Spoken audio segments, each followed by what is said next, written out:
हाय लोगोफोर गोजोन फुंबिलिनि बयनिसिमबो गाहाम हामलायनाय जासिहरनाय जाबाय। दिनै आं मोनसे खन्थाइ आवरायनो आखायाव लादों। खन्थाइखौ सुजुदों क'क्राझार जिल्लानि सिङाव थानाय गसाइगाव हाबुरबिलनि हिमानि बसुमतारी आरो खन्थाइखौ आवरायदों आं मनजिला बर', जिल्ला चिरां, गामि साबोरिमाखा। दानिया फैदो बिथांनि दैथायहरनाय खन्थाइखौ दान्दिसे सम गोसो होना खोनासंलांदिनि। खन्थाइनि मुं गियानि। जों बयबो गियानि जानो सोलोंदो, बयखौबो बुजिनो सोलोंदो, जों रावखौबो बुखियालासे मोजां जानो सोलोंदो, रावखौबो मुगैयालासे बयजोंबो गोरोबनो सोलोंदो, जौ लोंनानै रावखौबो जेबो बुङालासे गियानि जानो हमदो। जौ लोंबाथाय जों रावखौबो मिथिया गाव मा बुंदों, बेनिखायनो जों जौ लोंनायखौ गारदो।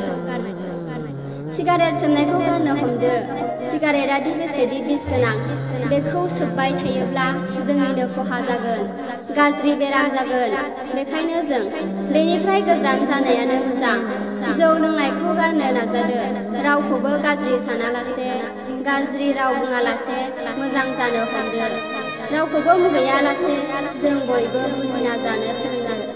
गियान गोनां जादो, बयजोंबो मोजां मोनजानाय खामानि मावदो, बयखौबो मदद खालामनो सोलोंदो, बयजोंबो बाख्नायजानाय जादो, मानसिफोरजों मोजां बुंजानाय, मानसिफोरजों बोर होजानाय जादो।